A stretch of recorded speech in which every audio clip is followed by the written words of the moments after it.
beautiful day in Pompeii. It was a nice temperature, and all the people of the city began to get along with each other more than usual. It was such a nice day, my friends Matella and Julia and I decided to have lunch outside. We even went to the palestra earlier. We had tons of fun there. After all the fun together, we had returned back to my home, to my parents. I took a bath and went to bed just like any other night, except this night was different. We'd always had little shakes every now and then, but it did not faze us because we were used to it. This time was different though, because things began to shake profusely. My bed shook so hard it threw me out of my bed, and things fell off the wall one by one. I did not think any more of the shaking. I thought that either someone had dropped something really big or there was a big earth tremor. But my mom then came bursting in my room to wake me up. "Get up! We have to go! The volcano has erupted!" shouted my mother. My dad had finally found our dog, and we were all out of our way at Pompeii. While we were running as fast as we could, there were stones, ash, and lava from the volcano flying everywhere. I could barely see anything.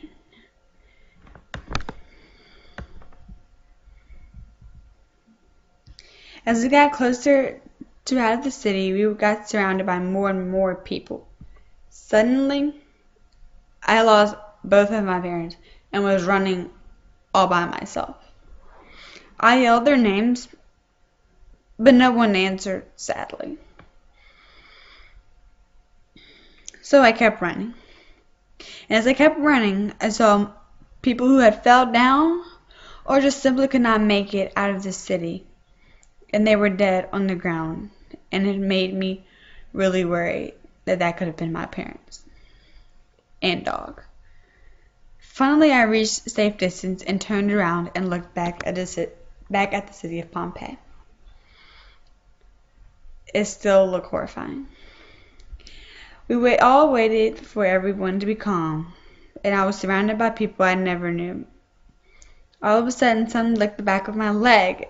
It was my dog. I was so happy to see my dog, but I was still worried about my parents.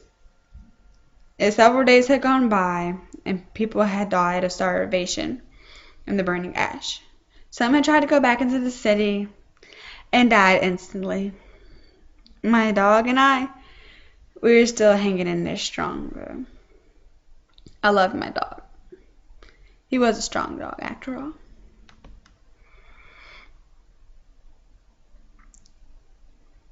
Finally, they said it was safe to return back to the city.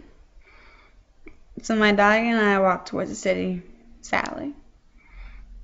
My dog must have heard yelling because he started barking and yelling. He started barking and sniffing everywhere. And he started running toward the smell. We were running toward the smell because we were so hungry, and we hadn't ate. We finally reached the place, and we were exhausted. And when we looked up, it was my parents, and we were all back together happily. It turned out my dad had tripped over a stone, and my mom had to help him back up. And it took forever to get him up.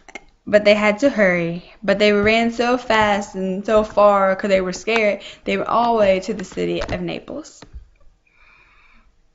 There they had food, unlike us, but gladly they had brought the food for us to all share when we had finally returned back together.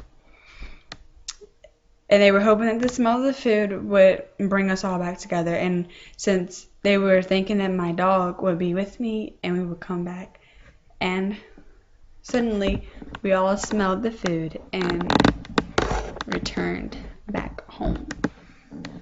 Their plan had worked, and we were all back happily and safely in the city of Pompeii.